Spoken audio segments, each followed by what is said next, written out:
Bonsoir mes amis. Vous savez, il y a beaucoup de gens qui souffrent de ces élections. Je connais plein de gens qui se sentent touchés, qui se demandent à quoi ressemblera leur vie, tout ça, parce que Macron est passé. Je tiens à vous dire quelque chose, j'aimerais vous dire quelque chose. Quand je parle aux gens, et je fais la liste un petit peu de leurs problèmes, si je regarde sur les 12 derniers mois, je parle à des personnes qui, par exemple, sont malades, elles ont une maladie. Une maladie parfois due à pas de chance, parfois due à l'abus de leur corps. Ils ont abusé de leur corps et à un moment donné, ils souffrent de maladies diverses liées à un corps qui n'a pas été correctement soigné, dont on ne s'est pas bien occupé. Je parle à des personnes, ils ont des problèmes des fois avec leur famille, avec leurs enfants. Ils ont un problème avec un frère auquel ils ne parlent plus depuis 20 ans, sans se rappeler pourquoi. Euh, Ils ont des problèmes avec leur maison, il y a peut-être le toit qui coule, ils ont une voiture qui peut-être surchauffe, choses comme ça. Ils ont des problèmes avec leur employeur, avec leurs collègues, avec un business qui marche pas aussi bien qu'avant. Vous voyez, c'est ce genre de problème que les gens ont dans leur vie de tous les jours. Des problèmes de relations, des problèmes de divorce, des problèmes de solitude, des problèmes d'abus de substances, qu'elles soient alcooliques ou drogue ou toute autre substance ou toute autre attitude néfaste qui peut devenir parfois, qui peut s'incruster dans la vie et qui peut malheureusement en faire partie et de laquelle on a du mal à se départir. Donc, je disais que les gens font face dans leur vie à ce genre de problème. Mais j'aimerais vous dire quelque chose. J'aimerais vous dire que ces problèmes-là ne dépendront pas de la carrière de celui qui finira à l'Élysée. Ça veut dire que tous ces problèmes que je viens de citer, hein, si tu as, je sais pas moi, si tu as Marine Le Pen ou à l'Élysée, ou tu as Macron, ou Mélenchon, ou peu importe qui t'a à l'Élysée, il ne viendra pas arranger tes affaires entre toi et ton frère. Il ne viendra pas te faire des massages dans le dos. Il ne viendra pas réparer ta voiture. Tu ne trouveras pas un mécano le matin ouvrant le coffre ou le capot de ta voiture en train de changer le joint de culasse. Tu comprends ce que je veux dire? Il ne viendra pas t'envoyer des ouvriers te réparer le toit qui coule. Il n'arrangera pas tes problèmes. D'accord? C'est ça. Finalement, tout ça, c'est du show. Tout ça, c'est du spectacle. Et beaucoup de choses, beaucoup de négativité que je capte dans l'air, est une négativité qui finalement est fausse. C'est une négativité, quand j'entends les gens raconter des trucs, euh, ça attire malheureusement. La peur, vous savez, la peur est toujours vendeuse. J'avais un ami qui vendait des cocottes minutes. Il vendait, non pas des cocottes minutes plutôt, des batteries de cuisine, voilà l'idée. Il vendait des batteries de cuisine. Il allait donc faire du porte-à-porte, frapper chez des ménagères. Hein. Il rentre, voilà, je vous présente un peu notre nouvelle collection, inox, le fond épais, tout ça. Il en avait en fait chez lui. C'est magnifique, c'est très beau, mais ça coûtait hyper cher en fait. La batterie de cuisine, c'était un investissement, il fallait un crédit pour l'acheter. Je sais plus c'était quoi chiffre, mais c'était à 4 chiffres en fait. Hein. C'était vraiment cher. Le problème, c'est qu'il me disait que la peur vend. Ça veut dire qu'au pire des cas, quand vraiment il n'arrivait pas à convaincre la ménagère, il y avait un classeur et il va lui montrer tout ce qu'on nous cache, tout ce qu'on nous dit pas. Ce qu'on nous dit pas, c'est les cocottes minutes qui explosent. Et en fait, il montrait des coupures de journaux de partout dans le monde, montrant des cocottes minutes qui ont explosé, des maisons, une vitre cassée, de la soupe contre le plafond, des pompiers qui tirent des tuyaux, une ambulance. Et il savait que la peur fait vendre.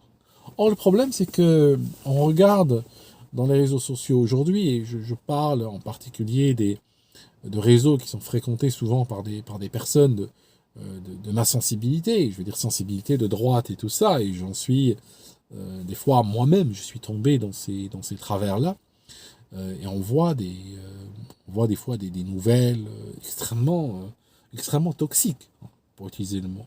Et cette toxicité, quand vous pensez, vous prenez à bord, vous prenez dans votre fort intérieur cette toxicité, elle fera partie de vous. Quand par exemple vous pensez que oui, on va vers une guerre nucléaire avec la Russie. Ok. Vous savez, je m'en fiche complètement de la guerre nucléaire avec la Russie. Pourquoi? Soit elle n'arrivera pas. Et dans ce cas-là,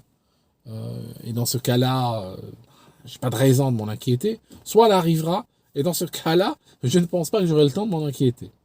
Okay, c'est peut-être une forme de stoïcisme. De par chez nous, on parle de fatalisme. C'est la même chose, c'est la même philosophie, mais d'une région à l'autre du monde, elle change de nom. C'est très souvent comme ça. Les idées vont d'un peuple à l'autre, et puis après, on les façonne selon sa propre culture, on les façonne selon ce qu'on est, et on se les approprie. Or, le problème, c'est que je vois de plus en plus de gens s'approprier des idées toxiques. Il va y avoir la famine. Il y a des usines qui fabriquent des aliments qui ont brûlé. Donc on va tous mourir de faim. Il y a des milliers d'usines dans le monde. Il y a des milliers d'usines de chaussures, de chaussettes, de chapeaux, de lunettes, de voitures. Oui, des usines qui brûlent. Il y en a tous les jours dans tous les secteurs. Alors si tu commences à suivre et tu collectionnes sur un mois et tu vas trouver qu'il y a 3 usines ou 3 entrepôts de nourriture qui ont brûlé, puis tu vas construire un scénario à partir de là de famine mondiale, c'est que franchement tu t'es intoxiqué. C'est que tu as invité le démon dans ton âme. Tu as invité le démon dans ta maison. Voilà ce que je suis en train de dire. Ça rend malade. Ces choses-là, quand on commence à appréhender des choses, quand on commence à appréhender des choses négatives, même si elles n'arrivent pas, eh ben quelque part, les dommages qu'elles font sur nous, c'est comme si elles étaient arrivées. Ça n'a pas de différence. Quelque chose. Parce que ce que nous vivons à l'intérieur, c'est une question de perception. Si tu vois un champignon d'une bombe atomique, tu vas avoir une perception de ce champignon à l'intérieur de toi. C'est cette perception qui va agir sur toi et faire que tu as peur ou tu es inquiet ou autre. Alors, si ce champignon n'existe pas dans la réalité, mais qu'il existe dans ta tête, ou que tu te l'as figuré, tu l'as dessiné, les dégâts qu'il fait sur ton corps, les dégâts qu'il fait sur ton mental, qu'il fait sur ton âme sont les mêmes, même s'ils n'existent pas. Alors quand on multiplie tout ça par toutes les histoires, oui, Attali a dit, alors Attali, par les conneries qu'on donne à Attali, à tort ou à raison, hein, il parle, il raconte beaucoup de conneries, le mec, il a dit que le prochain président de la France sera une femme. Ce soir, Macron, 58%. D'accord? Attali. Alors soit il n'a pas dit ça, soit il a raconté des conneries, quoi. Ça me rappelle un peu les traductions, les vidéos qu'on attribue à Poutine. Alors, il y a plein de vidéos comme ça, avec des sous-titrages, mais totalement farfelus. Tu montres à un russophone, il va dire non, c'est faux, il dit pas ça du tout. Je veux dire, les gars, arrêtez de vous intoxiquer. Le monde va beaucoup mieux que vous le croyez. La vie va beaucoup mieux que vous ne le pensez. D'accord? Et le futur, même si la gueule qu'on a aujourd'hui, on la regrettera dans 10 ans, c'est le présent qu'on a aujourd'hui, peut-être que demain, regardez, là je suis dans un terrain vert, c'est joli, il y a des arbres autour, ça se trouve, dans 2 ans, il y aura un HLM qui poussera ici au travers, vous comprenez?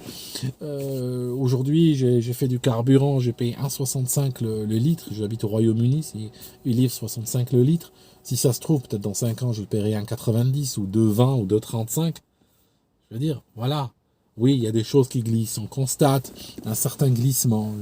Je vis pas sur un nuage. Je vis pas dans un monde peint en rose. Oui, je sais que il y aura des problèmes, il y a des choses comme ça. Mais il faut arrêter de peindre de diable partout. Oui, d'accord, le carburant, au lieu de coûter 1,65, il coûtera 2,30. Qu'est-ce que vous voulez que je lui fasse?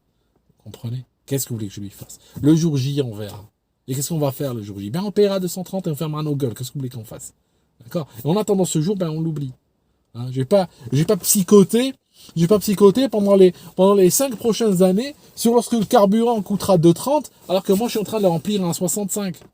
Et sachant que même le jour il coûtera 2,30, je vais quand même l'acheter à 2,30. Qu'est-ce que je vais faire? D'accord? Arrêtez de psychoter les mecs. Arrêtez, calmez-vous. Ne laissez pas... Je vais vous dire un truc. Dans votre vie de tous les jours, honnêtement, je dis ça aux Français, une bonne partie de votre souveraineté nationale a été vendue, vous le savez. Une bonne partie de votre souveraineté, elle n'est pas en France, elle est en Europe. Elle est chez von der Leyen, elle est en Union européenne, vous le savez. Le Frexit, les Français ne veulent pas de Frexit, enfin, on suppose qu'ils ne veulent pas de Frexit. Marine Le Pen aurait pu tenter de jeter cette carte, elle aurait pu dire, bon, je prends la carte du Frexit, je la balance sur la table, je vais voir. Je leur dis, si je passe, je deviens président, je vous garantis que dans les 3 mois, j'organise un référendum sur le Frexit. Un référendum libre, ouvert à tout le monde, avec un débat national, ouvert à toutes les forces politiques. Et puis, le résultat du Frexit, le résultat du référendum, on l'appliquera. Si les gens disent on quitte, on quitte. Si les gens disent on reste, on n'en parle plus. C'est tout. Elle aurait pu jouer à ça. Bon, elle l'a pas fait. Mais de toute façon, que ce soit elle ou Macron, une bonne partie du pouvoir de décision a été transférée à l'Union européenne. Une autre à l'OMS. Une autre par des signatures de pactes à droite à gauche. Donc, Macron ou Marine Le Pen, ça ne changera pas vraiment beaucoup de choses en profondeur dans ta vie de tous les jours.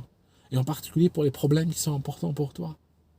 D'accord? Il faut arrêter de psychoter. C'est juste des gens qui font carrière, hein, n'est-ce pas? Ils font carrière, ils veulent atteindre ce poste-là qui est très important, donc ils veulent l'atteindre, et puis nous on est un petit peu... C'est comme lorsque tu regardes une coupe de foot. Hein. Tu regardes le foot, il y a une équipe qui va gagner, qui va rentrer, qui va faire la fête, et puis qui va rentrer avec la coupe. Mais au fond, tu peux arrêter le match en plein final, tu peux éteindre la télé, aller dormir. Je veux dire, tu te réveilles le matin, tu ne sentiras pas de différence sur ta vie. Hein. Tu ne sentiras rien. Je peux te dire un truc, hein. Pareil pour l'élection présidentielle française. Tu peux, avant 20h, sans savoir le résultat, éteindre la télé, aller dormir, tu te réveilles le matin, je peux te dire, tu verras rien du tout. Hein. Tu sentiras rien. Tu verras pas de différence dans ta vie par rapport à celui qui est passé, qui n'est pas passé. Voilà, mes amis. Arrêtez de vous prendre la tête avec ces conneries. Je peux vous dire que je traîne sur Twitter depuis assez longtemps et sur les réseaux sociaux pour vous dire que 80%, 90% de ce qu'on raconte, c'est de la poubelle. Franchement, je suis franc avec vous. Hein. Et je dis pas que c'est la gauche qui le fait ou c'est... Non. La gauche et la droite. S'il y a une égalité sur ces choses-là, c'est que les deux racontent des conneries. D'accord? Les deux racontent des conneries. Okay? Juste laissez pisser le cheval, oubliez, laissez tomber, vivez votre vie, réglez vos problèmes de voisinage, réglez vos problèmes avec vos familles, occupez-vous de votre corps, occupez-vous de votre santé, améliorez votre vie quand vous pouvez. Et puis le reste, franchement, le reste, comme on dit au Royaume-Uni, quand on arrivera à ce pont, on le traversera. Quand ce pont sera là devant nous, on le traversera. D'ici là, on fait autre chose et on pense à autre chose. Merci mes amis, puis à très bientôt.